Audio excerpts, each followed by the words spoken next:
우리 다 함께 일어나셔서 하나님께 수리해 주시는 말씀 디모데후서 9장 4장 9절부터 18절 그리고 21절 22절을 함께 보겠습니다. 다 같이 스크린과 말씀을 참고하며 교독하도록 하겠습니다. 너는 어서 속히 내게로 오라.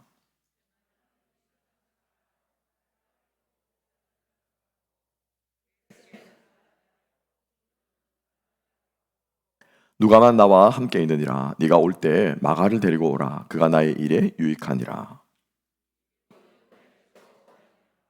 네가 올 때 내가 드로아 가보의 집에 둔 겉옷을 가지고 오고 또 책은 특별히 가죽 종이에 쓴 것을 가져오라.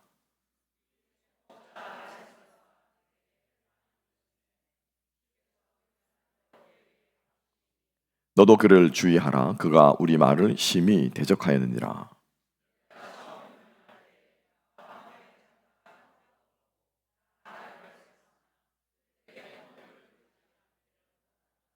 주께서 내 곁에 서서 나에게 힘을 주심은 나로 말미암아 선포된 말씀이 온전히 전파되어 모든 이방인이 듣게 하려 하심이니 내가 사자의 입에서 건짐을 받았느니라.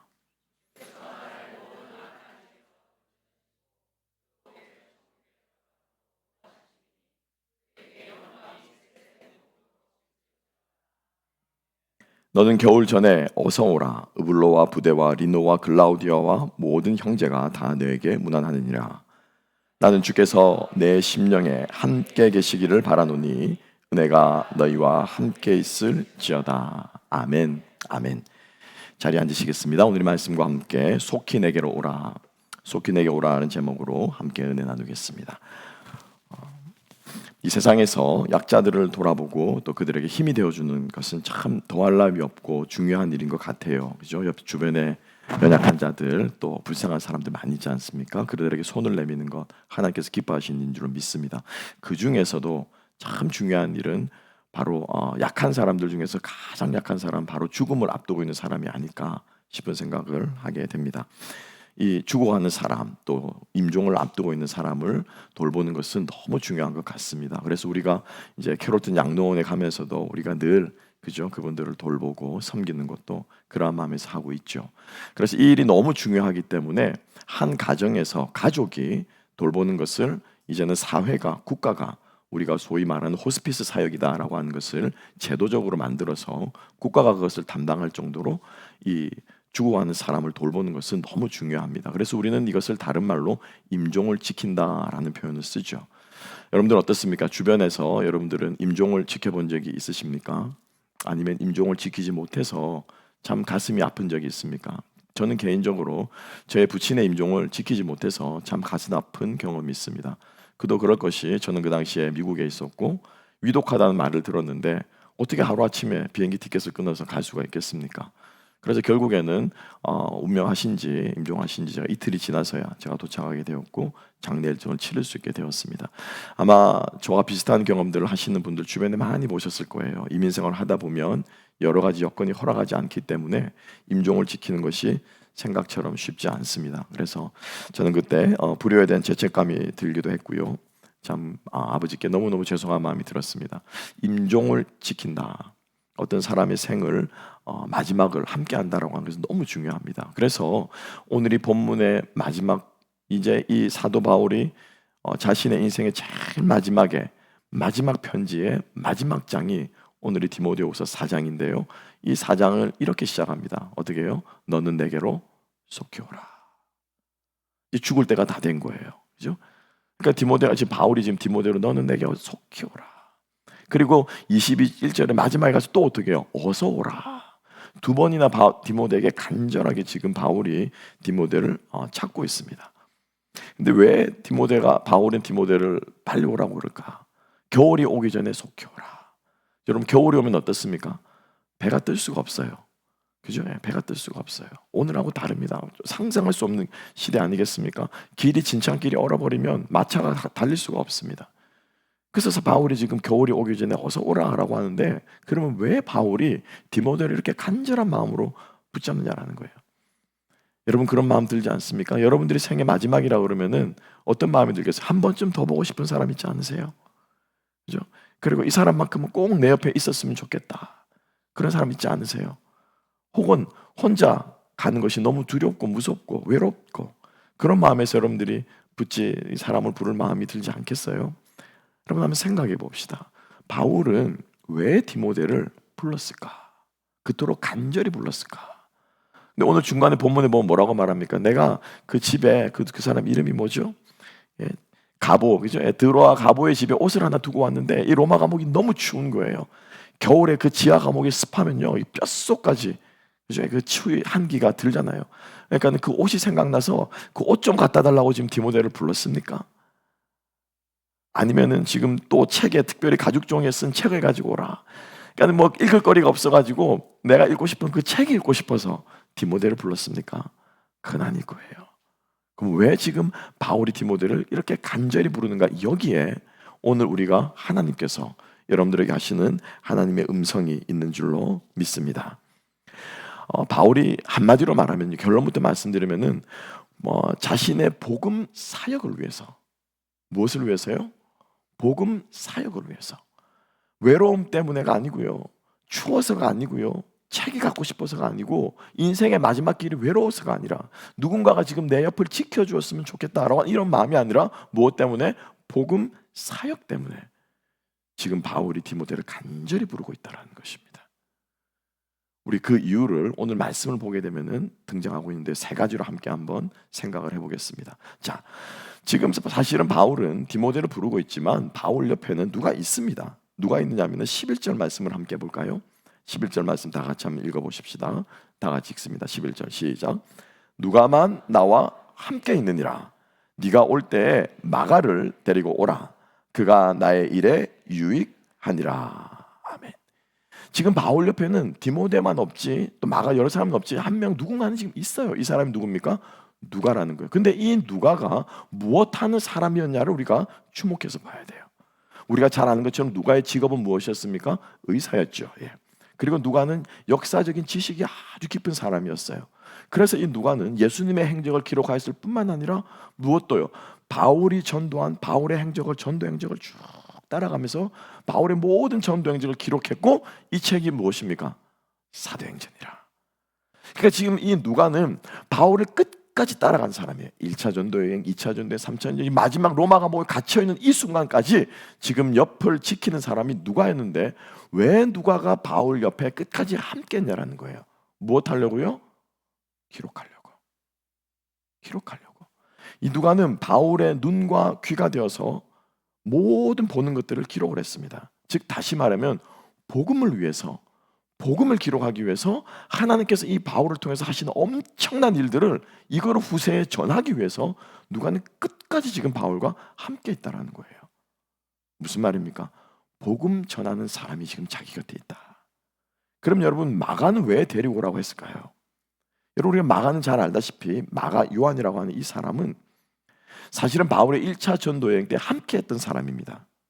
그런데 그레데 섬에서 그 다음 행선지인 밤빌리아라고 하는 곳으로 가는데 이 밤빌리아에서 두 가지 설이 있습니다만 풍토병이 많아서 혹은 도적대가 여기 들끓어가지고 이 마가가 심령이 유약한 사람이라 이 마가의 엄마가 누구냐면 굉장히 부자였어요. 어느 정도로 부자였냐?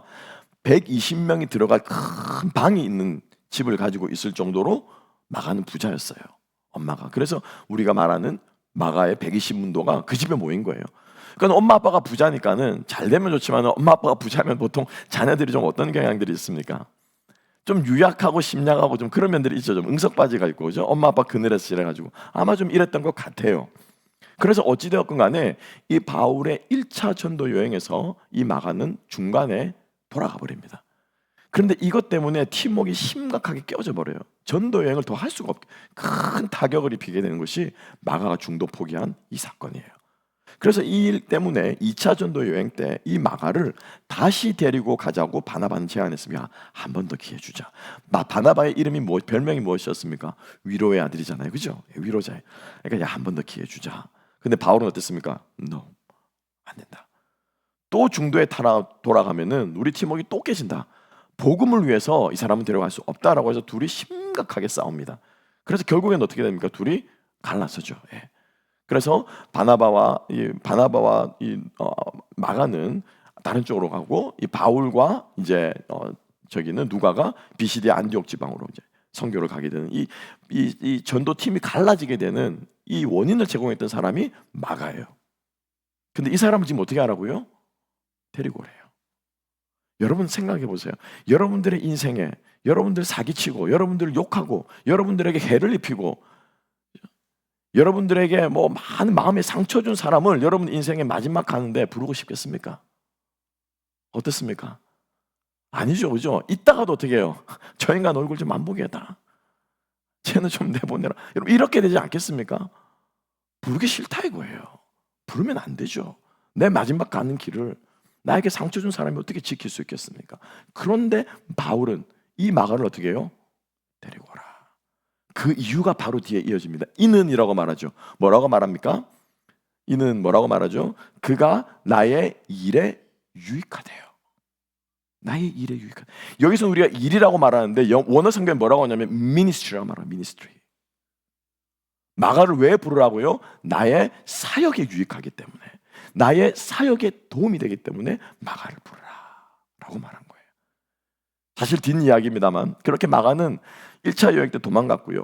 2차 여행 때 다시 누가와 합류합니다. 근데 이 2차 여행 때 마가가 변화되는 거예요. 성공적으로 누가와 2차 여행을 마치게 되자 베드로는 자신의 서신에서 이 마가를 형제라고 부를 정도로 마가는요 변화되고 성장합니다. 그리고 결국에는 이 마가가 나중에는 무엇을 씁니까? 우리가 잘 아는 마가복음을 쓰게 돼요. 다시 말하면 복음서를 기록한 복음서의 기자가 되는, 그만큼 마가는 어떻게 해요? 변화되고 성장하고 하나님의 복음 사역을 위해서 헌신한 사람이 되었다는 거예요. 그러니까 바울은 지나간 일, 지나간 상처, 이게 중요한 것이 아니라 지금 이 사람이 복음을 위해서 어떻게 사역하고 있느냐, 복음을 어떻게 드리고 있느냐, 이게 바울의 초미의 관심사였던 거예요. 그래서 어떻게 해요? 원수도 죄인도 나에게 상처 준 사람도 주님 안에서, 예수 안에서 뭐가 됩니까? 동역자가 되고 형제가 될 수 있는 거예요.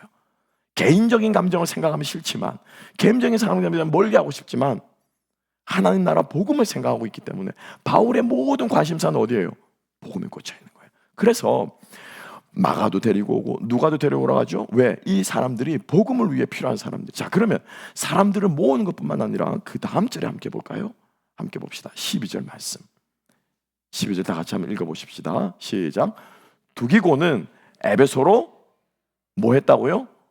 보냈대요. 보냈대요. 너도 오고 나도 오게 사람 불러가지고 내 마지막을 지켜달라고 하는 사람이 내 옆에 있어야 될 텐데 바울은 지금 어떻게 해요? 있는 사람도 어떻게 해요? 가라는 걸 보내라는 거예요.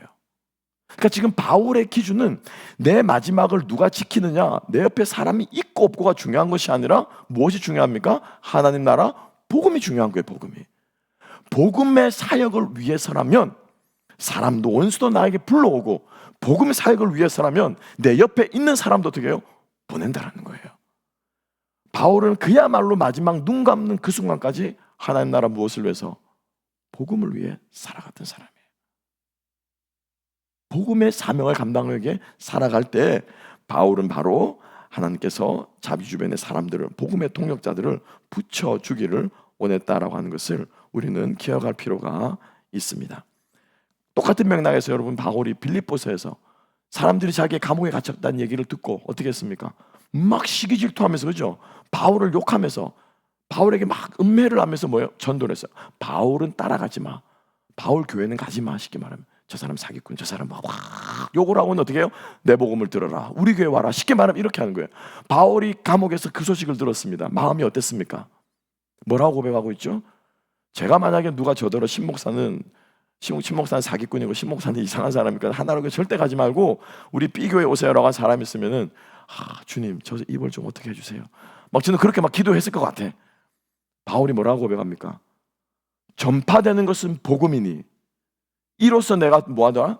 기뻐하고 또한 기뻐하노라. 그러니까 바울의 머릿속에는 아무것도 없는 거예요. 아무것도. 오직 뭐만 있는 거예요? 복음이 어떻게 증거될 것인가? 어떻게 사람들이 복음을 믿고 회심하는가? 어떻게 사람들이 예수를 만나는가? 여기에 모든 바울의 생각이 다 갇혀 있다는 거예요. 여러분, 주님의 이름으로 축복합니다.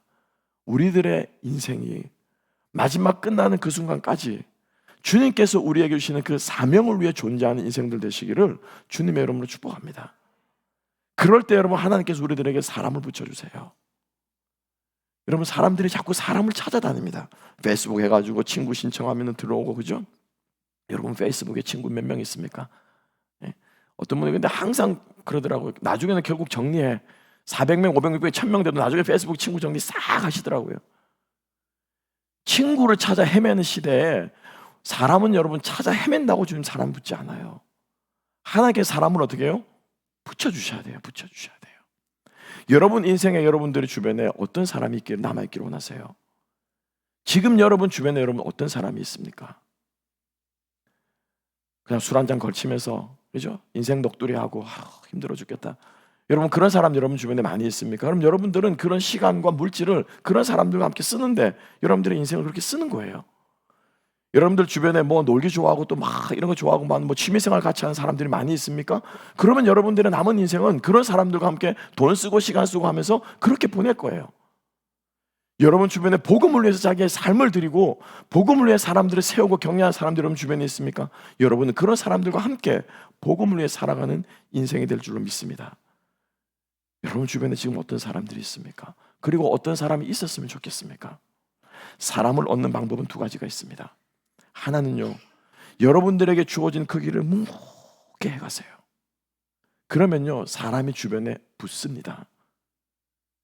그 일을 함께 하고 싶은 사람, 그 일을 좋아하는 사람이 붙습니다. 이 사람이 진짜 하나님께서 붙여주시는 사람이에요.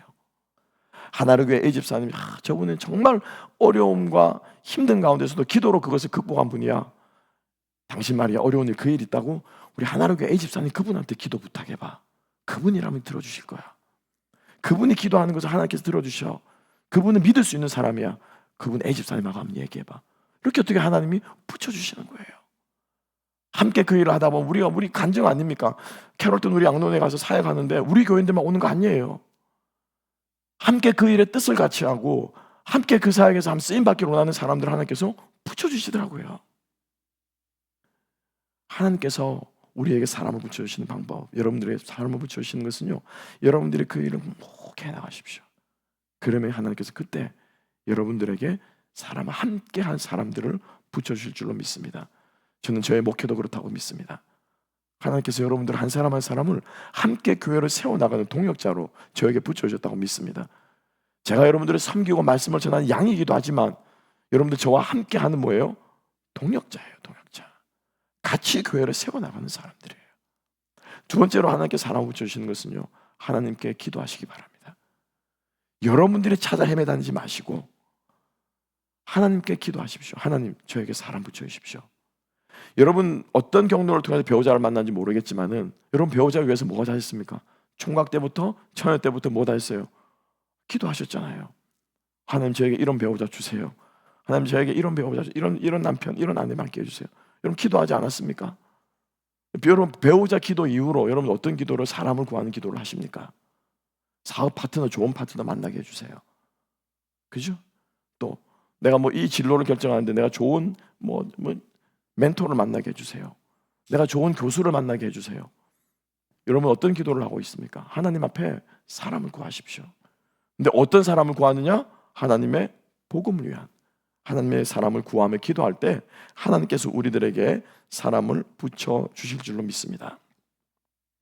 바울에게 중요한 것은요, 지금 내 곁에 있는 사람인지 아니면 나를 떠난 사람인지, 나에게 상처 준 사람인지 나에게 잘해주는 사람인지, 이게 중요하지 않았다라는 거예요.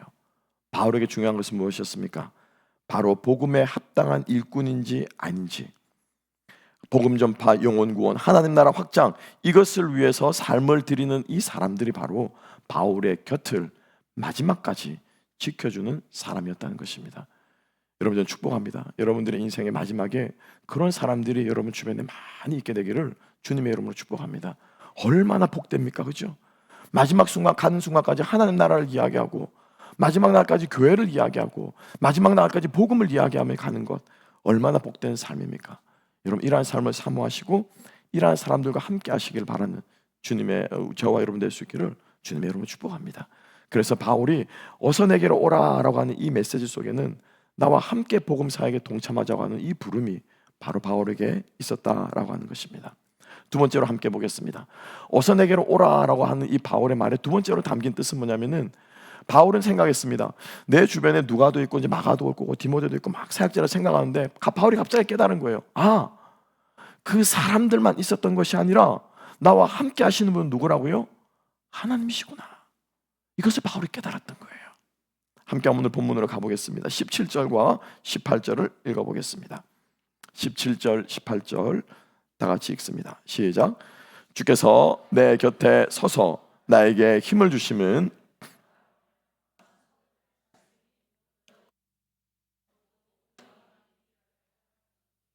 내가 사자의 입에서 건짐을 받았느니라. 주께서 나를 모든 악한 일에서 건져내시고 또 그의 천국에 들어가도록 구원하시리니 그에게 영광이 세세무궁토록 있을지어다. 아멘, 아멘, 아멘. 바울은 깨달았던 거예요. 나에게 필요한 사람, 복음 사역자를 생각하다가 복음에 반대되는 사람도 생각났습니다. 대만은 도망갔고요. 이 10절 말씀이죠. 나를 버리고 세상을 사랑해 나를 버리고 도망갔대요. 그 인간은. 그에게 그 인간도 도망갔대요. 갈라디아로. 디도라는 사람도 다 도망갔는데 가만히 생각하다 보니까 복음에 반대되는 사람들이 막 리스트가 떠오르는 거예요. 그러다가 딱 누가 떠오른 거예요? 알렉산더가 떠올랐어요. 그래서 그 다음 구절에 14절 말씀, 구리 세공업자, 은세공업자 알렉산더 기억나지? 너 그 사람 조심해야 돼. 정말 그 사람은 복음에 반대하는 사람이야. 동역자가 아니고 네가 정말 조심해야 될 사람이야 라고 지금 바울이 알렉산더의 이름까지 이야기합니다. 여러분, 알렉산더가 어떤 사람이었습니까? 알렉산더 대왕 아닙니다. 알렉산더 대왕 아니고 은세공업자 알렉산더. 이 사람 뭘 하는 사람이냐? 은세공업자였어요. 근데 이 사람이 은으로 무엇을 만들었느냐? 신상을 만들었어요. 큰 신상도 만들고 조그마한 신상도 만들었는데 이게 대박이 난 거예요. 여러분들 아마 영화에서 많이 보셨을 겁니다. 로마 군인들 치고 가슴에 전쟁터에 나가면서 요만한 신상 하나씩 안 가지고 있는 사람이 없었어요. 전쟁의 신 나이키, 그죠? 이 니케가 전쟁의 신이거든요. 전쟁의 신도 있고요. 또 지우스도 가지고 다니고 우리 가정을 지켜주는 두고 오는 가족들을 지켜달라고 하는 가족의 신들을 막 신상 두세 개쯤은 다 포켓에 넣고 다니는 거예요. 이거 다 누가 만든 겁니까? 그죠? 속으로 여러분 생각하실 거예요. 와, 대박이다. 얼마나 많은 군인들이 파송이 됐습니까? 수십만의 군대들이 로마는 제국 전체에 걸쳐서 싸움, 전쟁을 치렀던 이 나라가 로마 제국 아니겠습니까? 지금도 보면 미국이 어떻습니까? 우크라이나 보내고 독일에 보내고 미군들이 다 파견돼 있잖아요. 이 사람들이 다 금신상, 은신상 조만한 거 하나씩 다 가지고 있는 거예요. 그리고 건물들마다 앞에 무엇이? 신상들이 있는 거예요. 제가 한국에 사역할 때 마지막 사역했던 교회에 집사님 한 분이 세가족으로 등록을 하셨는데 이분이 하는 일이 뭐냐면은 한국의 건축법 규정상 건물마다 이 조형물을 놓게 되어 있어요.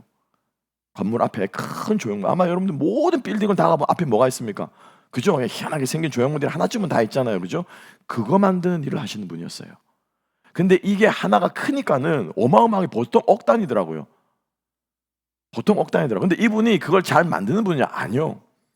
그냥 대충 뚝딱뚝딱 해가지고 만들어도 왜냐하면 법적으로 놓아야 되기 때문에 어마어마하게 돈을 버시더라고요. 뭐 그거 사업하시려고 또 머릿속에 막 생각하지 마시고. 이 알렉산더가 그렇게 해서 막대한 돈을 벌다가 사람들 바울이 와서 복음을 전하니까 예수를 믿기 시작하니까 뭐예요? 신상들을 다 버리는 거예요. 더 이상 군인들이 전쟁터에 나가면 신상을 사가지 않는 거예요. 있던 신상들도 부서뜨리는 거예요. 장사가 안 되자 이 알렉산더가 사람들을 규합해서, 그죠? 사람들을 규합해서 저 인간들 쫓아내야 된다. 바울 잡아 죽여야 된다.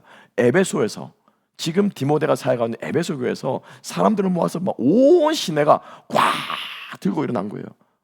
크도다 아데미야 외치며 자기의 신들을 외치면서 바울을 죽이라고 덤벼든 거예요.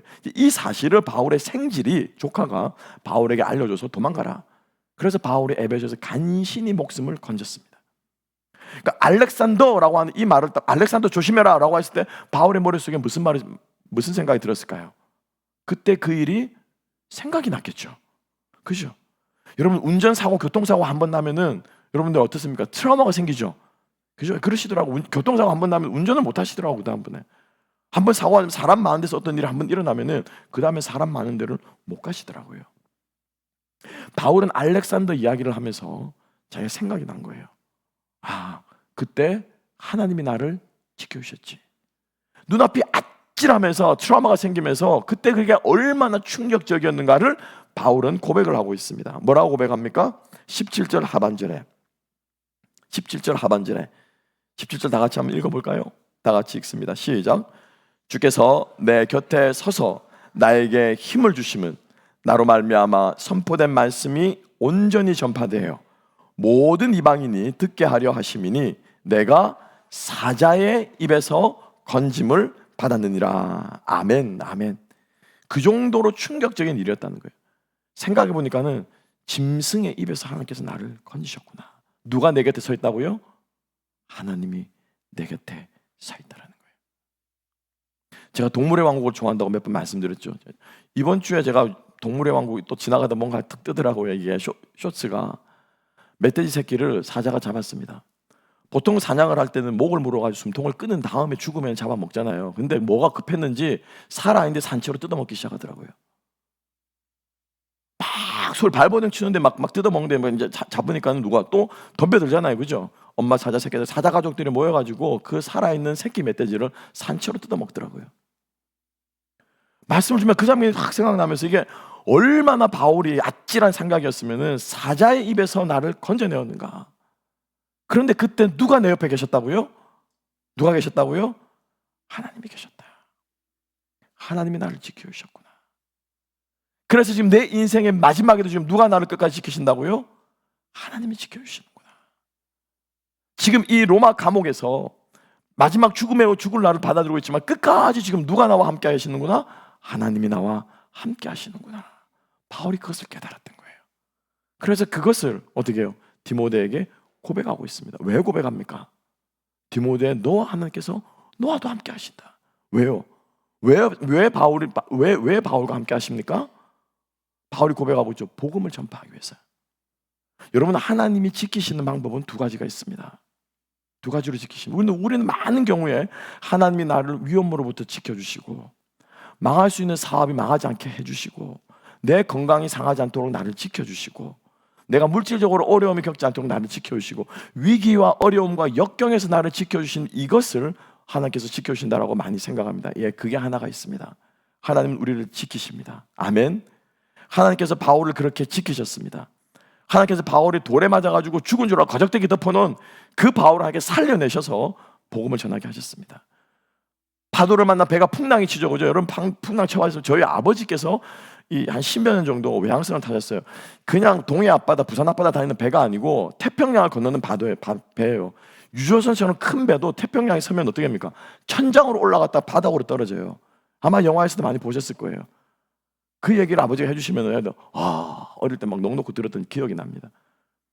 그 풍랑 가운데 배가 뒤집히는 그 바울을 어떻게 하나님께서 살려주시는 거예요. 무인도에 난파되어가지고, 그죠? 죽을 뻔한 그 무인도에서 하나님께서 말 안 통하는 그 원주민들 사이에 하나님께서 기적을 일으켜서 바울의 복음을 듣게 하신 거예요. 수많은 어려움 가운데서 하나님께서 바울을 지켜주셨습니다. 하나님께서 성도들을 그렇게 지키시는 줄은 믿습니다.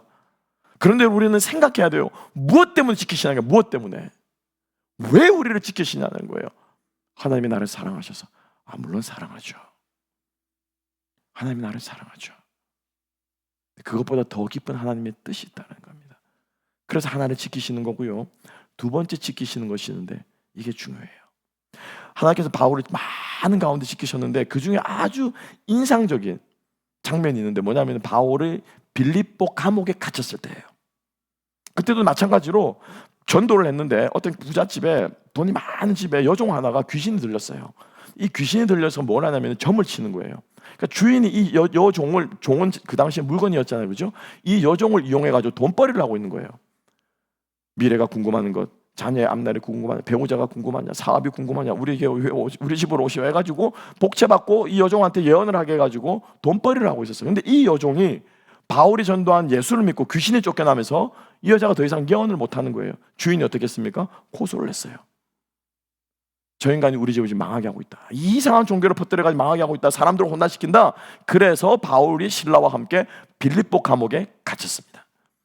그날 밤에 바울은 신라와 함께 그 감옥에서 찬양을 합니다. 어떤 일이 일어났습니까? 어떤 일이 일어났죠? 옥문이 열렸어요. 모든 옥문이 다 열렸어요. 모든 죄수들이 다 나왔어요. 하나님께서 빌립보 감옥의 감옥문을 다 열어주신 거예요. 그 하나님께서, 그죠? 빌립보 감옥 문을 열으신 하나님께서 지금 로마 감옥에 갇혀있는 바울이 우리가 흔히 생각하는 하나님이 지켜주신다고 말하면은 왜 로마 감옥 문을 안 열어주시냐는 거예요. 그렇지 않습니까, 여러분? 빌립보 감옥 문도 열어주셨다면은 로마 감옥 문도 어떻게 해야 돼요? 열어주셔야죠.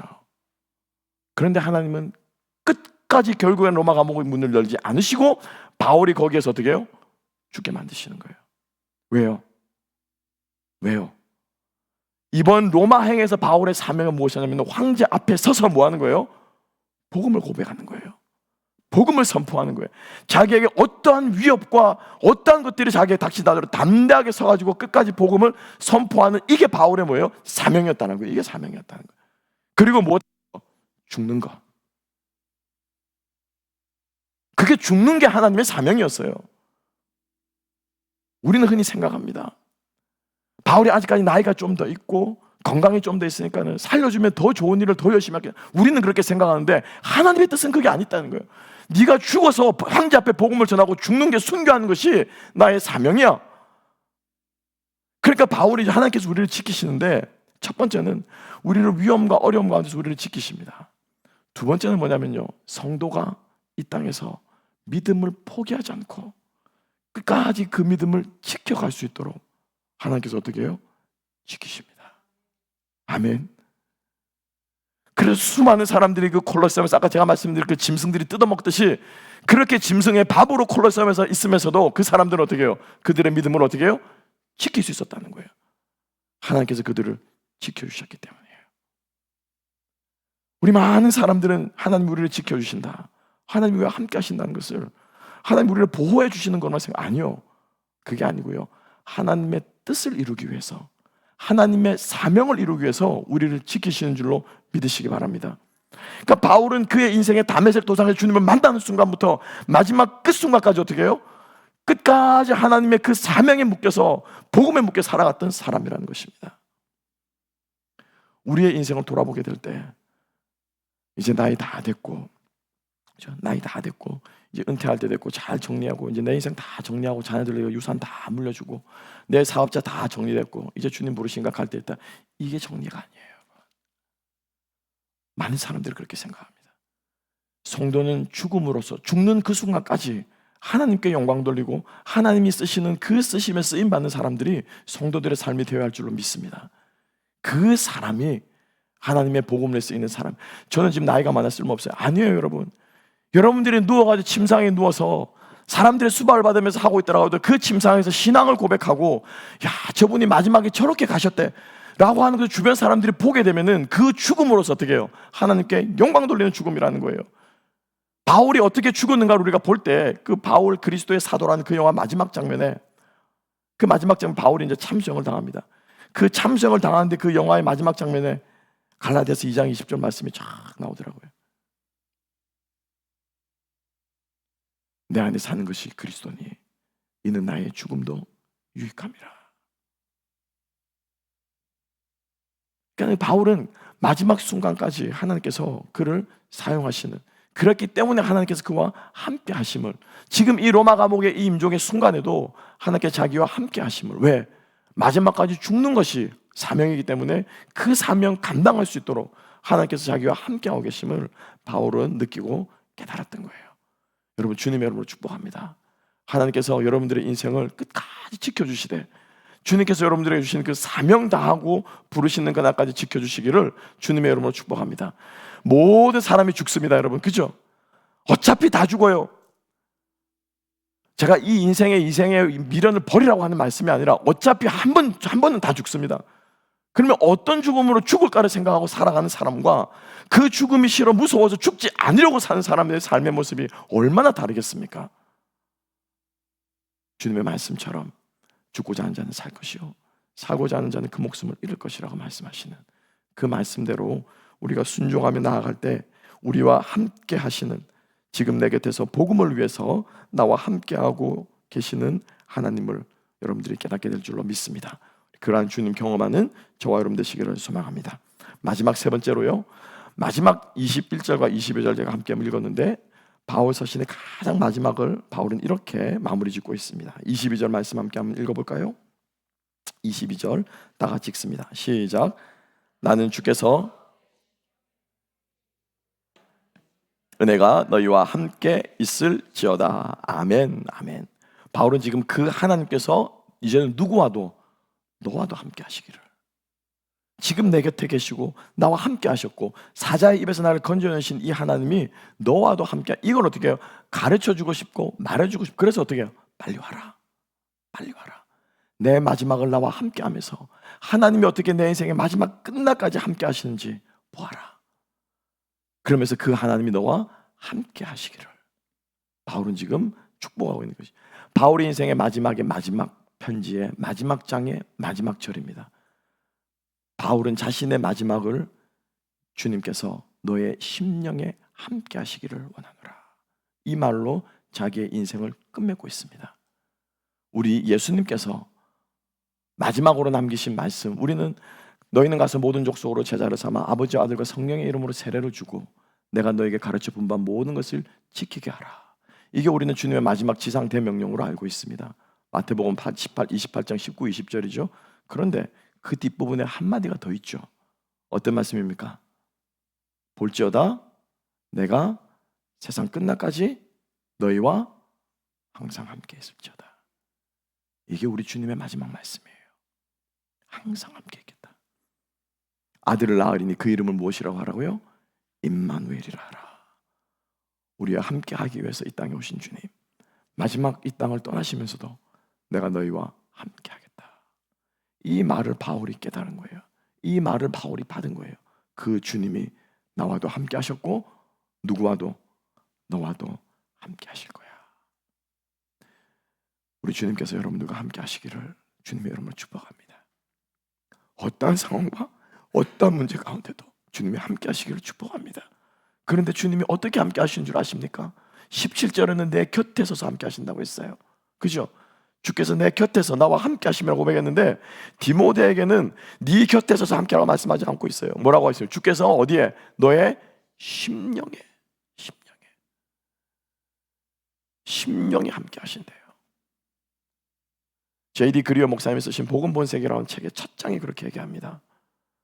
주님께서 우리와 함께 하는 것을 우리가 깨닫고 느껴야 되는데 이게 복음의 능력이라는 거예요.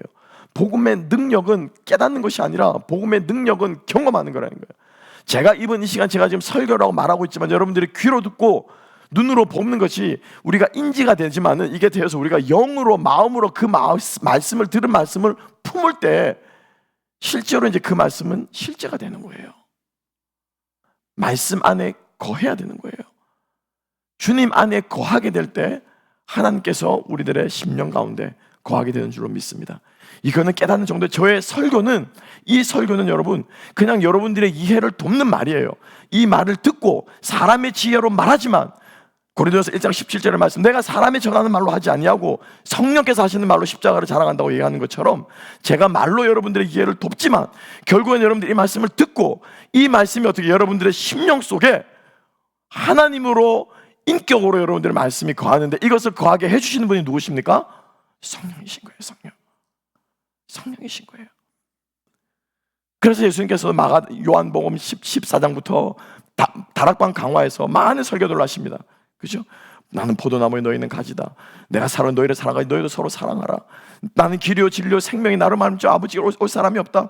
많은 말들을 하지만 그 중에서 가장 우리들의 인상적인 말씀은 너희가 내 안에 거하고 내 말이 너희 안에 거하면은 너희가 구한 대로 구하라. 응답받으리라. 그리고 그것을 가능하게 해주신 누구를요? 보혜사를 내가 보내주실 것이다. 하나님께서 말씀으로, 주님께서 말씀으로 우리 안에 거하기 위해서 성령께서 우리 안에 거하시게 되는 역사가 일어나게 되기를 주님의 이름으로 축복합니다. 하나님의 말씀을 마음으로 품고 심령으로 품게 될 때 주님께서 그 말씀 가운데서 여러분들에게 역사하실 줄로 믿습니다. 그래서 오늘도 살아계신 주님, 그 주님을 우리가 우리의 삶 속에서 경험하면서 여러분들의 삶 가운데 로마 감옥과도 같은 어려운 일들, 에베소에서 죽을 것 같은 그런 위기들, 위협들, 풍랑을 만났을 때 어려운 일들, 그리고 나에게 내 마음을 아프게 하고 상처 주고 떠나갔던 사람들, 그 어떤 환경과 상황과 일들 가운데서도 우리가 복음을 위해 살아감으로 하나님께서 여러분들과 끝까지 함께하고 계심을 경험하게 될 것입니다. 그리고 여러분 곁에 남아있는 사람들, 복음을 위해 함께 애쓰며 힘쓰는 사람들, 여러분들과 함께 끝까지 할 줄로 믿습니다.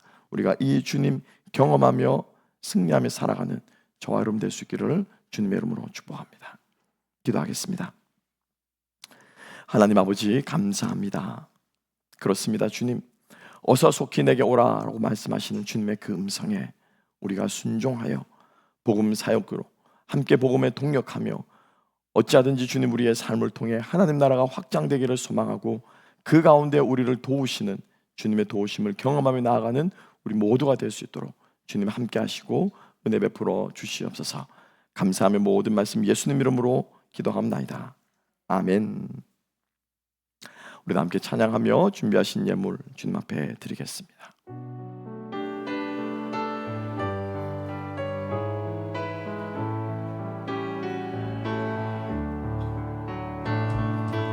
나에게 있는 모든 것을 아낌없이 드리네. 사랑하고 의지하며 주만 따라가리라. 주께 드리네. 주께 드리네. 사랑하는 구주 앞에 모두 주께 드리네. 주께 드리네.